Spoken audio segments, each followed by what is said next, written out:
Support comes from the Missouri Forest Products Association. Missouri produces wood pallets, railroad ties, white oak barrels, hardwood floors, and more. Details on the variety of products made in the state are at choosewood.com. Welcome to St. Louis on the Air. I'm Sarah Fenske. Last month, Missouri Governor Parson signed a bill into law that would increase the penalty for certain crimes in Missouri and remove any chance at parole for certain offenders. Legislative researchers say Senate Bill 600, the crime bill, could add another 2,500 people to the state's prison system by the year 2038. This month, crime is again on the state's agenda. Governor Parson called a special legislative session that's now underway. On the table is legislation to repeal residency requirements in St. Louis, as well as increase the penalty for certain crimes. Parson told the press that these changes were critical. We have to give the law enforcement officers the tools they need to fight violent crime. And right now, more important than anything, we got to stand up for these law enforcement officers that are dealing with violent crime. The governor said that St. Louis was on pace for a 31% increase to its already high homicide rate. Kansas City, he said, has increased 35%. Aggravated assaults with a firearm in St. Louis County are up 19%. He said these problems couldn't wait until the next session. I think, most of the things we're talking about here, most everybody is on board with it. It's a nonpartisan agenda, and I think it's important to get that done. That's Governor Parson. Now, around the country, people are protesting to force policing reforms. Parson has taken a different view, as he explained in his remarks calling for the special session. If there was ever a time to stand up for law enforcement, now is the time. They are the frontline response for Missourians. We must support them and give them the respect they deserve, because we cannot fix this problem without them. And that is Missouri Governor Parson. Yesterday, Parson's plan sailed through a Senate committee hearing. And now, even as we speak, the bill is being discussed on the Senate floor. Some people who work on the front lines of the state's criminal justice system have some grave concerns about that. And joining us today to share some of hers is Sarah Johnson. She's the Director of Juvenile Defense and Policy, as well as the leader of the Children's Defense Team for the Missouri State Public Defender. Sarah, welcome to the show. Thanks, Sarah, for having me on the show. And we're also joined today by Brendan Roediger. He's a professor at St. Louis University School of Law and the director of its legal clinic. Brendan, welcome. Thank you, Sarah. Brendan, I want to start with the legislation that Governor Parson already signed into law. This is Senate Bill 600, the crime bill. What are some of the biggest changes you see coming out of that bill? So that's a big question. I would say at its heart, SB 600 is a punishment bill, meaning that, probably the most serious implications are the elimination of probation and the elimination of parole for entire classes of offenses. And in particular, these are sort of more serious offenses that, by and large, already result in significant prison sentences under our current system. And so this is a bill that will actually take people who are currently would be serving, say, 12 years or 13 years and say, no, you have to serve 15 years or 16 years. So its direct result over the next 10 to 15 years is going to be to dramatically increase the prison population and to keep individuals in for so long that they really are released without any supervision whatsoever, since the new rule is that you do 100% of your time. And talk to me about how that's a change. Previously, people would do a certain percentage of their time, and then they would be released under some pretty major restrictions. How did that system work? Yeah, so first of all, just a couple of terms. We use the term probation. Probation is really a period of supervision instead of prison, and then parole would be a period of supervision after prison. And a lot of the listeners have probably heard the term reentry, the idea being that there needs to be some sort of a process by which people who are let out of prison are sort of reintegrated into our community. And so, over the past 10 to 15 years, sort of everyone has agreed that there needs to be some period of supervision so that even the sort of quote-unquote tough-on-crime bills of the past decade have said, well, there need to be 10, 15% of the time at the end of a sentence needs to be parole. And here we're seeing the elimination of that. I mean, we're literally talking about here's a bus ticket, goodbye.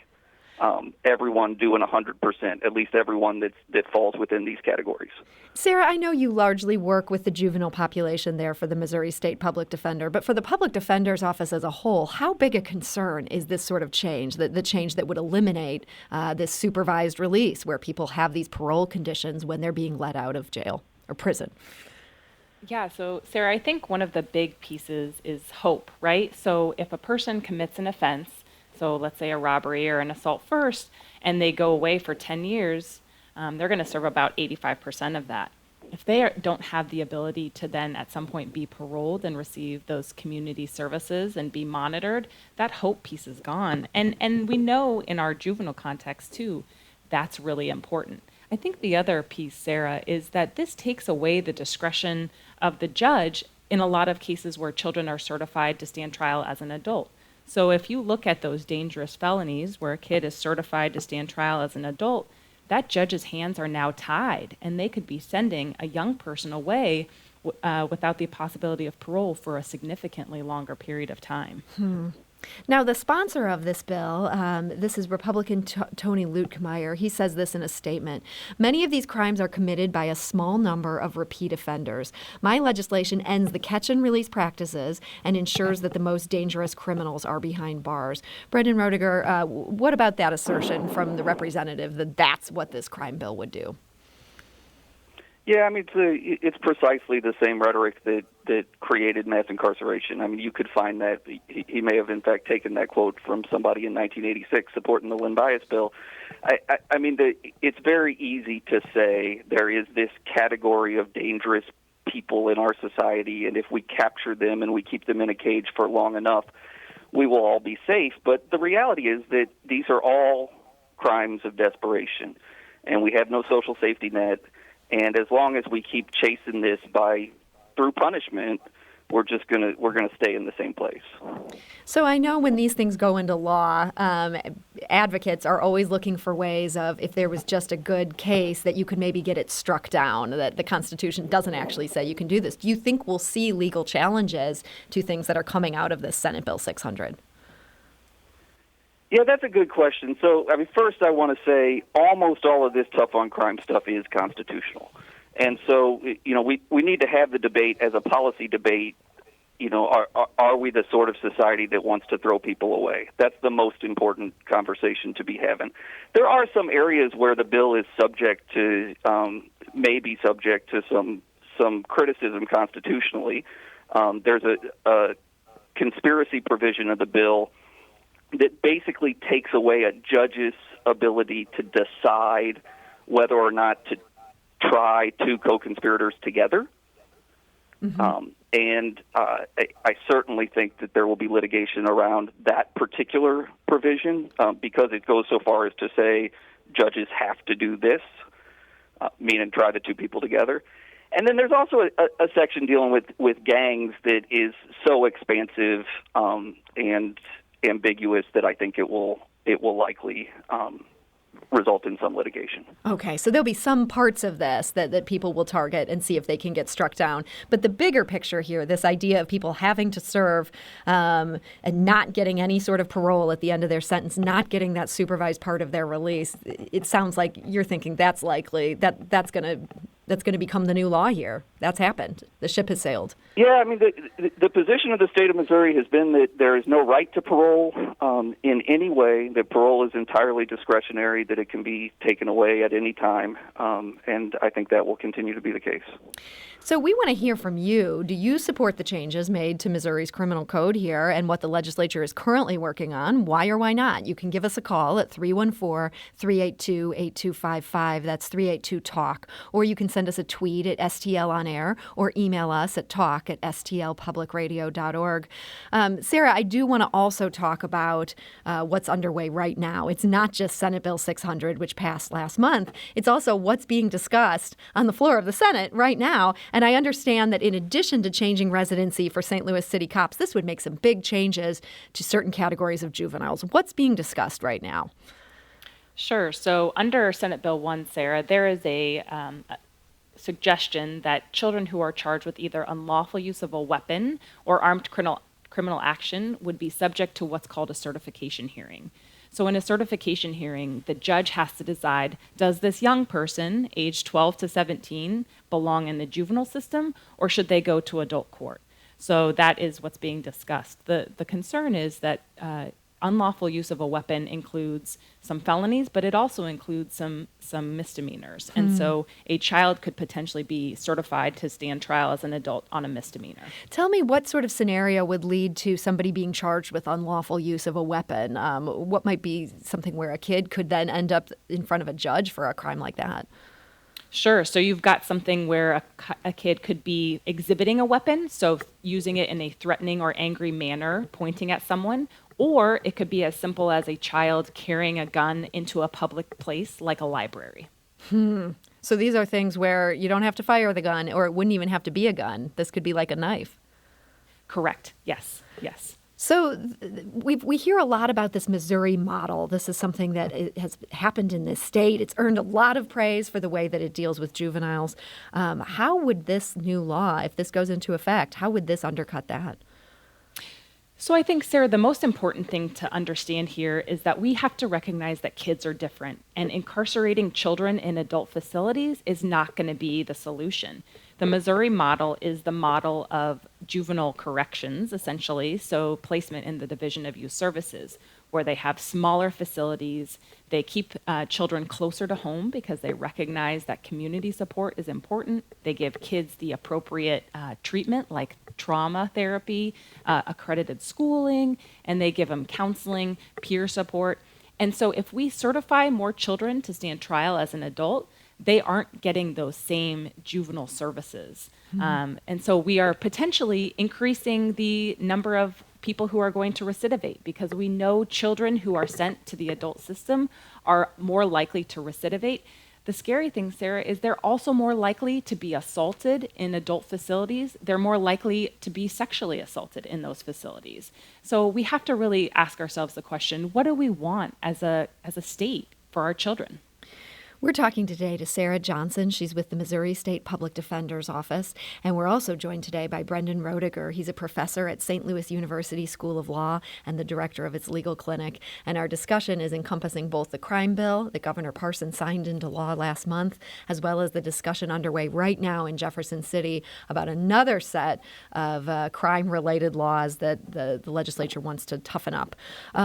We have a number of callers who want to join us, but first we do need to take a quick break. We'll be back shortly to continue this conversation. This is St. Louis on the Air on St. Louis Public Radio, 90.7 KWMU. Support comes from the Missouri Forest Products Association, providing more than 41,000 jobs in the production of wood pallets, railroad ties, white oak barrels, hardwood floors, and more. Details at choosewood.com. Welcome back. We're talking about the crime bill recently signed into law by Governor Mike Parson, as well as the crime-focused special session now underway in Jefferson City. My guests have concerns about both, and they are Sarah Johnson, the Director of Juvenile Defense and Policy, as well as the leader of the Children's Defense Team for the Missouri State Public Defender. And they are also Brendan Roediger. He's a professor at St. Louis University School of Law and the director of its legal clinic. Now, Missouri made some moves in 2018 and 2019 to join the criminal justice reform movement that was sweeping the country. And Governor Mike Parson himself, interestingly, was on record supporting some of these reforms. The Missouri Times reported that he attended an all-day conference on reducing the prison population in 2018. He said that he'd observed that, quote, a large percentage of those in jail weren't bad people. They were just people who made, quote, terrible choices. Well, St. Louis Public Radio reporter Jacqueline Driscoll asked Governor Parson yesterday about how he reconciles thoughts like that with this bill. Here's what he said. Well, first of all, we have reduced the prison population from 32,000 down to, I think, somewhere around 25,000 since I became governor. Second, you got to just keep in mind special sessions about violent crime. When you talk about juveniles, you're not talking about little minor juvenile violations. You're talking about people involved in violent crimes. If you're talking about penalties, more penalties it'll be because people that commit violent crimes. We're talking homicides. We're talking about rape. We're talking about aggravated assault. It's strictly about violent crime. And that is Governor Mike Parson speaking yesterday to St. Louis Public Radio reporter Jacqueline Driscoll and the rest of the press corps there. Brendan Roediger, hearing those comments from him, what do you think has changed, or has his perspective not really changed on this? Well, I don't think personally that his perspective has changed. I do think there was, for a couple of years, there was this moment where people at least imagined that there was bipartisan agreement on criminal justice reform, but it sort of failed to grapple with the difficult questions. What is a violent crime? Are we drawing this hard distinction between violent and nonviolent and just agreeing that we're throwing away everyone who committed an act that we declare to be violent? Those sort of things, I think because people wanted to move on getting legislation passed, they never really had those conversations. And so this is the backlash that has repeated over and over again since 1986 in this country. And I think a lot of us predicted it. And Governor Parson earlier had referred to crime being up in some key cities, including St. Louis. Do you think that could be attributed to some of the reforms that went into place in 2018 and 2019? There's no data that indicates that there is any correlation between the amount of violent crime in a community and long sentences. Mm-hmm. There is some data that indicates that likelihood of being caught and likelihood of being prosecuted has an impact. And I think it's sort of common sense. No one thinks I would do this crime if I got 14 years, but I'm not going to do it if I get 20. That's a good point you make right there. Yeah, that's not the way anyone's brain works, much less, say, a younger kid. I mean, we're just not thinking ahead that far. Sarah, he also made some comments specifically about the question of juveniles. Is there anything you'd want to respond to in terms of Governor Parson's remarks just there? Yeah, I am going to steal some of the words from people who have written, Sarah, in the past week about this bill, and that include Yusef Salaam. He was one of the Central Park Five who was wrongfully accused of assaulting and raping a woman in the 1980s. And it also includes Judge Evelyn Baker, who said that, if she could go back, she would not have sentenced Bobby Bostic in the way that she did, because she was sentencing his behavior in the courtroom and not based on his adolescent brain development. And so what we know is that kids are different. And so we have to look at the resources we have in the juvenile system and utilize that to help them get over their mistakes, right? And become successful adults. And just incarcerating more children is not the answer to that. I want to go to the phone lines. We have so many people who want to weigh in on this subject, and it's great to see the passion there. Let's go to Giles, who is calling from St. Louis. Giles, hi, you're on St. Louis on the Air. Yeah, how you doing? Thank you for joining us. What are your thoughts on this? Well, basically, because I was in the system myself, and what they're saying as far as trying to get tough on the juveniles, I went through the juvenile system, and not having nobody there to basically help me identify the trauma I went through as a child, which kind of led to my adolescence and criminal behavior later on, is really going to be the key to solving the issue with this violence and crime that's going on in the state and all across the country. So kids who are in this system need more support, is what you're saying, not longer sentences. Well, the people even previous to going into the system, see, they're looking at the juveniles committing these crimes. Why are they committing them? Because they come from broken homes, they got lack of resources. A lot of them have, like I said, brain damage or have bipolarism. They have all kinds of issues going on. And nobody's trying to help them overcome that so that they can take them on a different direction. Because otherwise, they're going to continue on the direction they're going to go on, and they're going to wind up in the system as far as juveniles, going to elevate themselves into the bigger system, the Missouri State Penitentiary and those heavy, harder facilities. Well, when they go in, they start to get indoctrinated into being a tougher and more violent, more criminal from just the people around them in there. So it's not going to help that. It's not going to help at all. It's the best way to solve this, and I've been to Jefferson City myself to talk to the legislators on Unlock the Vote with Missouri Expo. Also, I went with Father Support to talk about the suspension of schools kids, 300-some days suspension. That's affecting our juveniles, too. Well, Giles, I want to thank you for those remarks, and I'm glad to see you've become an advocate on these issues and, speaking to some of these problems that these kids come into the system with. Sarah, is that something you see in a lot of the clients that your office serves? Oh, absolutely, Sarah. I think our children that we see so frequently are victims of gun violence themselves or have witnessed violence in their communities or within their families. And so trauma is certainly a piece that we need to look at. And we know that our juvenile system, the Missouri model, is able to help children work through that trauma. The adult system is not. Okay, so that would require keeping them in that juvenile system, not treating them as adults. Giles, That's I want correct. to thank you for that call. Let's go back to the phone lines. Katie is calling from Hannibal. Katie, hi, you're on St. Louis on the Air. Thank you so much for taking my call. I see what the governor is doing as a form of veiled racism, following the Trump model to turn our attention to something else. The fact that there was criminal justice reform attempted in 1986, the fact that criminal justice reform was talked about here even by the governor 2018, 2019. But we must commit. We must commit to a renewal of the social safety net. My dad was the Judge Bill Hungate, in the St. Louis desegregation case. Oh. And during that time, there were death threats against him. Their home was broken into. Many things happened to them.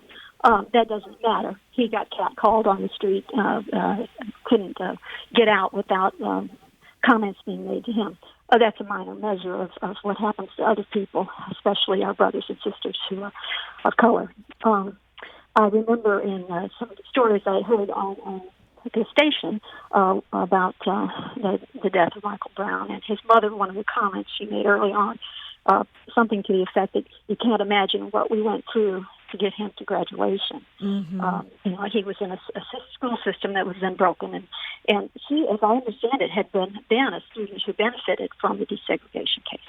I also met an artist up here about a year and a half ago, fabulous African American artist who had a show at Hannibal LaGrange College, and he had also been a student who benefited from that. Until Katie, thank you for sharing those remarks, and I appreciate your perspective on this.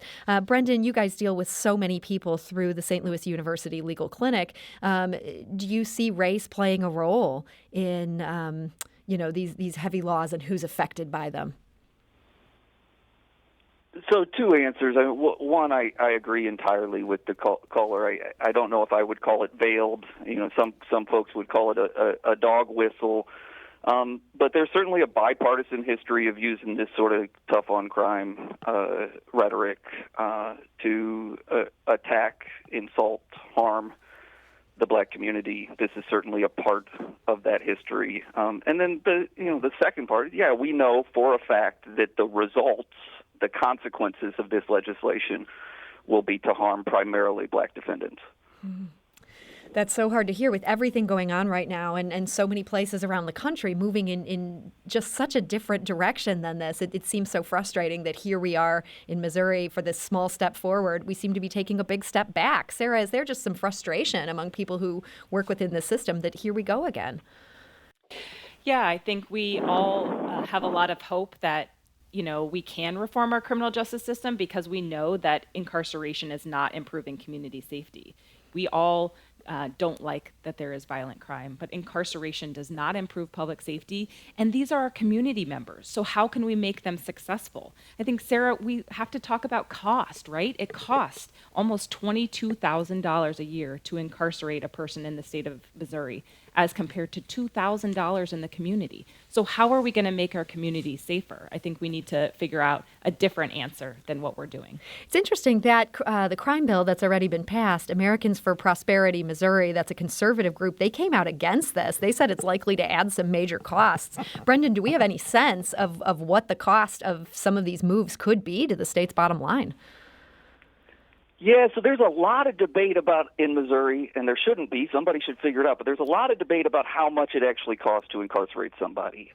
So Sarah's number is probably pretty close to correct. There are numbers that are higher, but when the Department of Corrections tells legislators how much it's going to cost, they're using a number that's under $7,000 a year. for incarceration. So how they arrive at that, what sort of manipulations, I don't know. But even if you take their sort of artificially low number, it's pretty clear that we're talking over the next 20 years about in excess of $100 million.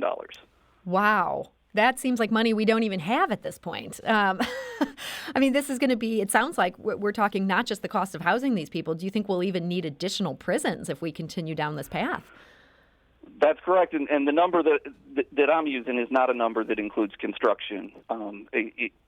Just the day-to-day costs. The ACLU's position that this could result in building 2 additional facilities, I think, is absolutely correct.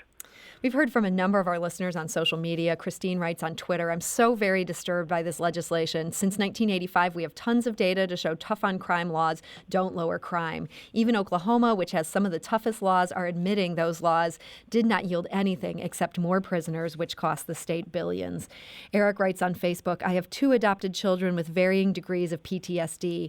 I know now more than ever what trauma does to kids, how to treat it, and I certainly know how not to treat it. The brain develops a certain way. When it's disrupted, it might no longer develop at the same rate or in the same fashion. You cannot help a person with an underdeveloped brain or less than completely developed brain by introducing more trauma. You are giving up on them. That is certainly not pro-life. I think we have time to take just one more caller here. Let's go to Greg, who's calling from St. Louis. Greg, hi. You're on St. Louis on the Air. Oh, yes. Thanks for taking my call. Yes, I was just calling to say that this crime bill against that the governor has proposed is a fruit. Missouri has a long history of mass incarceration of African Americans. And the first thing that I said is that in order to stop violent crime and to help our community is to for nonviolent offenders, first-time felonies, he made it hard to get their record expunged. So if you're a nonviolent felony and you commit any other crime, even if it's a suspended sentence within the next 7 years, then you can't get that first nonviolent felony expunged. So what happened? Greg, thank you for that point. I think that's a good thing, a good thing to note there. Brendan, do you see that once people have this kind of felony on their record, it can really hold them back in life? Yeah, I mean, and technology, you can't talk about this without sort of also talking about technology and the fact that all of us can now, all employers, all of us can look up everything about everyone's past. So we're really entering a period where forgiveness is sort of out of the question. The hope was that the expungement bill of a couple years ago would make a little bit of a dent in that. But the reality is that even with sort of legal expungement, the internet doesn't forget. Mm-hmm. So this is really a tough situation for somebody who ends up being found guilty of something. It's hung around their neck for life. Yeah.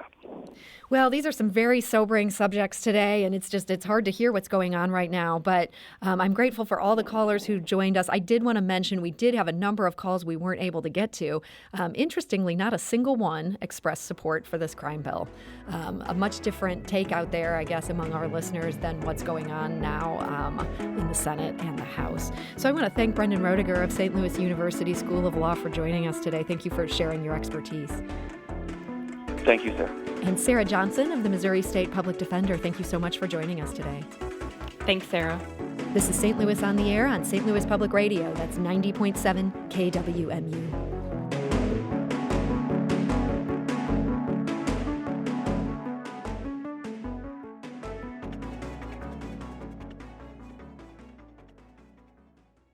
Support comes from the Missouri Forest Products Association, providing more than 41,000 jobs in the production of wood pallets, railroad ties, white oak barrels, hardwood floors, and more.